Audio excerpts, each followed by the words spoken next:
I was about 11 or 12 at the time and was staying up late on a Saturday night watching a scary movie. I was super jumpy and hungry, not to mention I was alone with my baby brother, so I decided to pause the movie and make some popcorn. When the popcorn began popping and the rain was still going on, I was damn surprised to hear a knock on my door. Being the worrywart I was, I decided to check the window, which was right next to the door. However, I only did that because I thought it could have been thunder or perhaps my mom. Then I felt the empty dread fall on me. I couldn't move, though I painfully wanted to. This was the first time feeling this, so it struck me for the longest time. The silhouette of a small girl was facing the window. I have no idea how she knew I was there, but she did. The first thing I immediately realized was her dark, black eyes. They had no white on them, and they were just black. The porch light was illuminating her blonde, highlighted hair, and maybe her dress. I couldn't point out what she was wearing. I wanted to run though, but something forced me mentally to ask what she wanted. Why? Why the hell didn't I just jet for my room then? I don't know. But when I did open the door just a crack, her soft, dead voice immediately asked, "May I please come in? I'm soaking wet." I right then came to my senses, because she didn't have a single drop of water on her, and slammed the door, locking it. I shut off every light and hid until my mom came home. Since this day, my mom still thinks it was a dream. I know it wasn't, because I still have the terrifying image in my head. My brother doesn't remember a thing, and he didn't wake up once. I think this may have been an encounter. However, I actually am a bit scared to admit it was.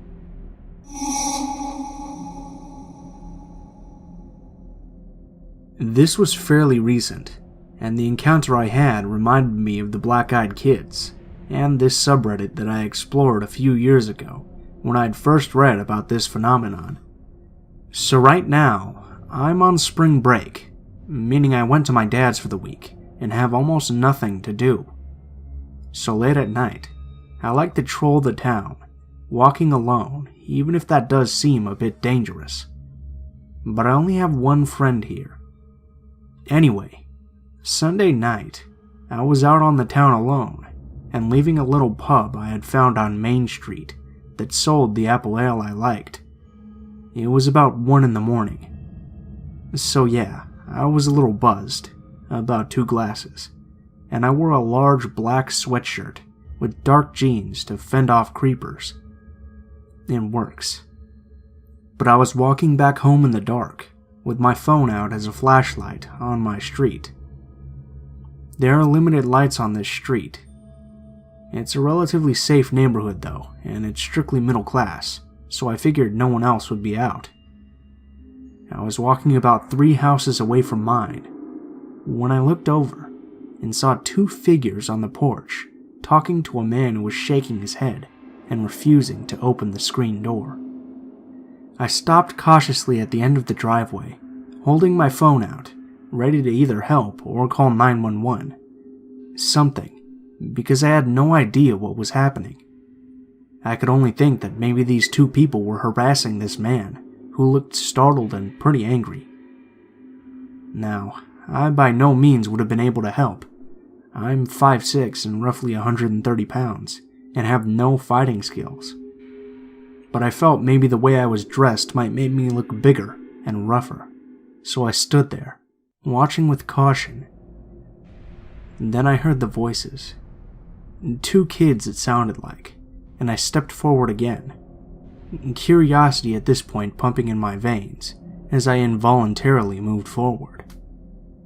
I kept walking, and I was halfway up his driveway and illuminated by the porch light, so he could see me, and I could see him, and I just stood there, still watching. "Please let us in. We need to call our mom. Please, you have to let us in." That's what the voice said. The voice showed no sense of fear, just confidence mingled with urgency. I stood there with chills running down my spine and unable to move as I tried to make sense of the situation. From a normal point of view, it would look as if the grown man was refusing 2 children the help they needed late at night. Heartless man, helpless children. But the sense of dread at that moment that filled my senses, it just didn't make sense. Why would this man look so afraid? I finally cleared my throat, figuring maybe, just maybe, if this man wouldn't help the kids, or the man needed help, I could still do something. The man looked up, and the kids turned around. The man looked even more afraid at this point, and he let out a yelp and slammed his door, making me jump. The 2 kids looked at me, and I looked straight at them, every instinct telling me to make a run for it. I was almost home, and I knew for a fact my dad left the door unlocked for me. The kids came closer, becoming more seeable in the light. That's when I realized they had no whites in their eyes. They just looked black. They slowly came toward me, not asking me anything about help, but looking slightly confused, as I felt. I feel so stupid saying this, but I didn't run. I wanted to, but I was compelled to stay until the taller child was right in front of me. He was only a few inches shorter than me, and I glanced down at him in a startled moment, and he stared up at me. "We have to use a phone," he said finally. His voice was eloquent, if I can describe it like that. He knew what he wanted, and for being alone with a stranger at 1 a.m., he didn't sound the least bit afraid. "I don't have one," I said back. This time I backed up, not wanting him to be that close, and still feeling unable to run. "Please, can we come in and use the phone? We need to get a hold of our mother," he said. Lie. Because it wasn't as if I could outrun them when they were right in front of me now, and I stupidly hadn't run when I had the chance, so I just lied. I shrugged. "I don't have a phone, and I don't live on the street, or anywhere near here. I'm sorry." I knew my voice was shaking, but I couldn't help it as I slowly started backing up. "I'm in the same boat as you guys. My ride ditched me, and I'm just walking until I find a phone too. Maybe they would leave me alone if they figured I had nothing." Around this time, my brain reminded me of the black-eyed kids, and I still refused to believe it. But then, I also refused to help children staring at me in the flesh.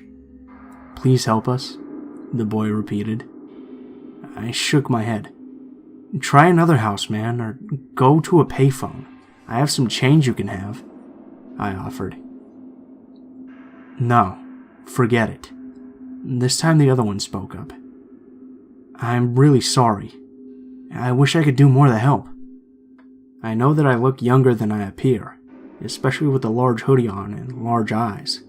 So maybe they figured I was only a teenager, and they both simply nodded and then stared more. I have to go. Good luck." With that, I turned and walked in the direction I came, not running. I just kept thinking they could smell fear. I walked, and I didn't reach for my phone. I just kept walking.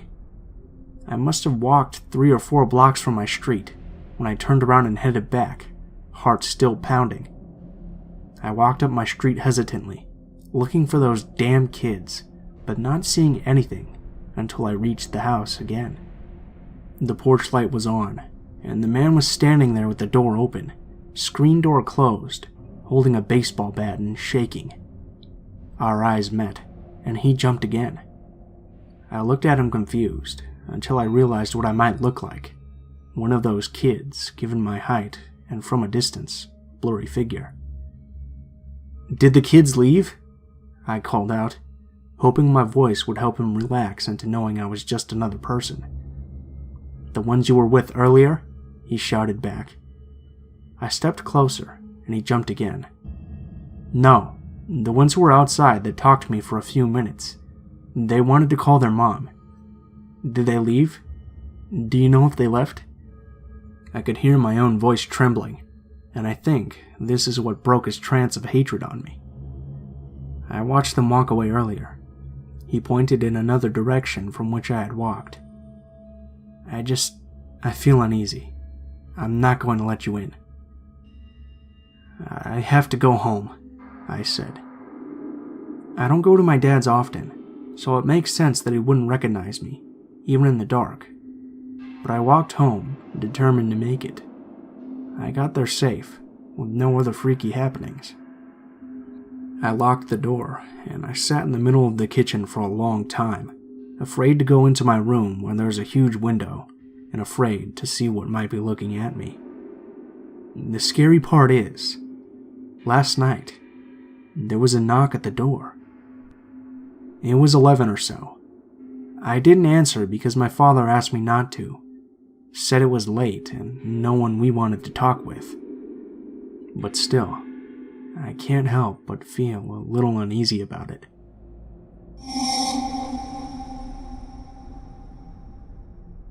It was March of 2013, up here in the Great White North of Ontario.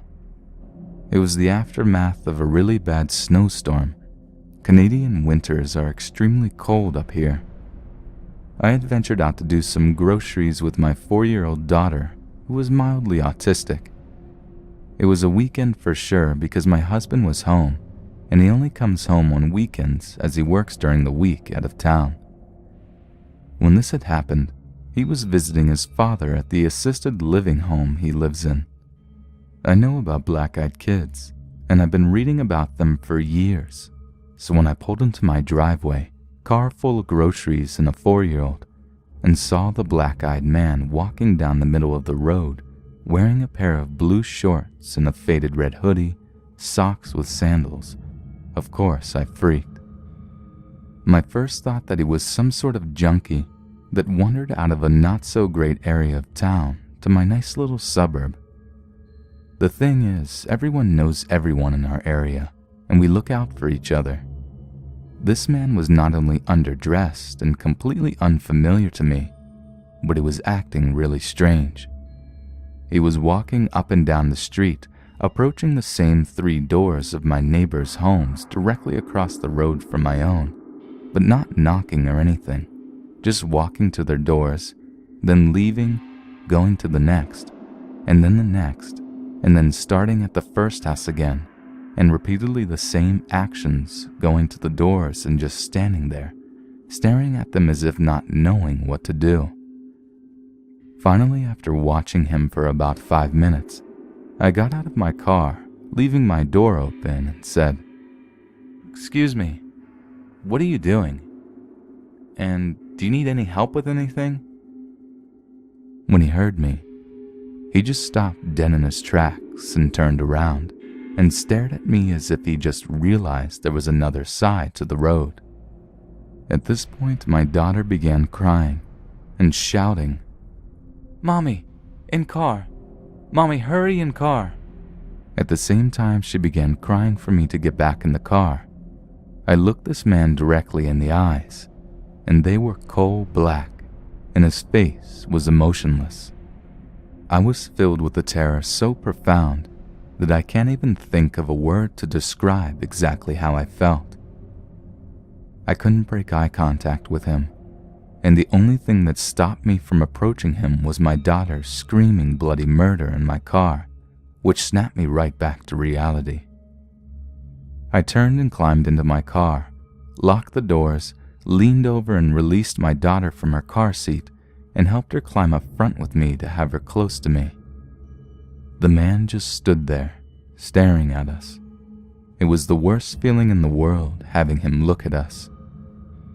After a couple of minutes of him watching us, he went right back to his repetitive behavior of walking up to my across-the-road neighbors' doors, but not knocking, just standing there and staring at them. I called my mom and told her what I was seeing, and then I called my husband, who was already on his way home, and told him to hurry because we were afraid to get out of the car.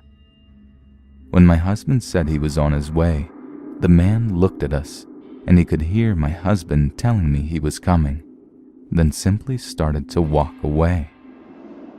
Ironically, as soon as the man in the red hoodie was out of my sight, my husband, followed by police, came speeding from the direction the man had only momentarily just been walking in, and they saw nothing. He had just vanished. I was telling the story to a friend who was renting out my basement. I found that he had also seen this man too, right down to the shorts and red hoodie, and the weird repetitive behavior going to my neighbor's doors, same 3 houses, and just staring at the doors. He was a smoker who suffered from insomnia and was out about 1 a.m. in the morning. He also confronted him.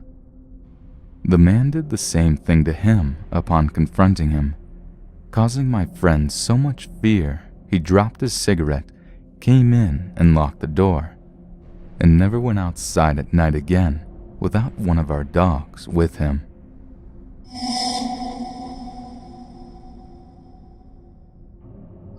Okay, so this feels really weird to say, but quick disclaimer. When this happened, I was sober, not asleep, and totally in my right mind. I was 18 at the time. It was late August, at around 11 p.m., but I live in Ireland, so it was still pretty much freezing outside.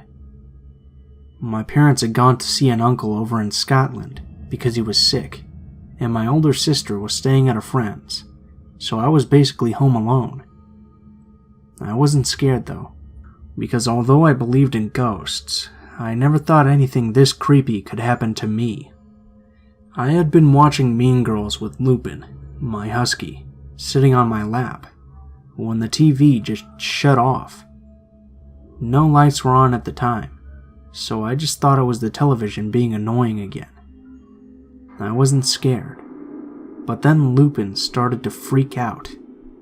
He jumped up and started to bite and pull at my sleeve, trying to tug me out of the room. I tried to calm him down, but he wasn't having any of it, so I just went with it, and he led me to the kitchen at the back of the house. That was when there was a knock on the door. This was really weird.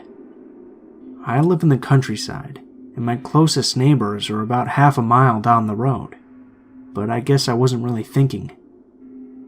I went to leave the kitchen, and Lupin jumped in front of me and started to growl. This was scary. Lupin is the chillest dog ever. He barely even barks, let alone growls, and never at me. I tried speaking loudly to him, and pushed by him, but he just started pulling at my sleeve, trying to pull me back into the kitchen. I pushed on, thinking he was just freaked by the television going out. When I got to the door, I could hear him start whimpering, and as I turned to look at him, I heard a voice coming from outside the door. "Please, miss, we need your help." I didn't really think about it at the time. I just heard a kid's voice and felt that I had to help. But my door is solid wood. They couldn't have known I was a girl. I opened the door, and there were 2 kids that I didn't know standing shoulder to shoulder. Both were girls, one about 14 to 15, and the other a lot younger, being maybe 7 or 8. But I couldn't see very well because it was dark and I didn't have the lights on. From what I could see, they were wearing normal clothes, but as I looked down, I saw they didn't have any shoes on, and it was freezing. I was about to tell them to come in, but then Lupin jumped past me and started growling and barking at them. He looked possessed, and I was really freaked out. I started to pull him back by the collar and put him in the living room, locking the door behind me. I apologized, but then I stopped. The girls didn't look startled at all. They just stood there, not moving. The older 2 asked, "Please let us in, miss. We need to call our mother." This was weird because I couldn't tell where she was from. She didn't have my accent, but it was kind of neutral, and no one I know calls their mum mother. It just seemed odd. I asked her why they didn't have shoes on, and they both just looked at each other before repeating the question. I felt so uneasy. My chest was tight, and I was almost shaking with fear, and I didn't know why. It was then that I finally did something smart. There was a light switch near the door. I hit it, and the light behind me came on, and the world seemed to stop. They had no whites in their eyes, and no irises. Their eyes were just black. I couldn't move, and then the younger one just said, "Let us in, miss." I slammed the door and locked it, hyperventilating. Lupin was banging against the living room door, trying to be let out, so I ran to it, opened it, and he just threw himself on me, whimpering. The kids were still at the door, the younger one shouting, "Let us in! We need you to let us in!" I screamed and told them to leave, but they just kept banging. I ran upstairs and looked out the top window. And the kids had moved to the bottom of the drive and were looking right at me. I tried to scream, but no noise came out. I ducked down and looked up maybe 10 seconds later, but they were gone. This scared me even more, not knowing where they were. I called my sister and made her come home. I never saw them again and haven't slept properly since. It's been about 2 years now. Only found out recently that the black-eyed kids are a thing, and I'm not sure if this gives me closure or if it's even more terrifying.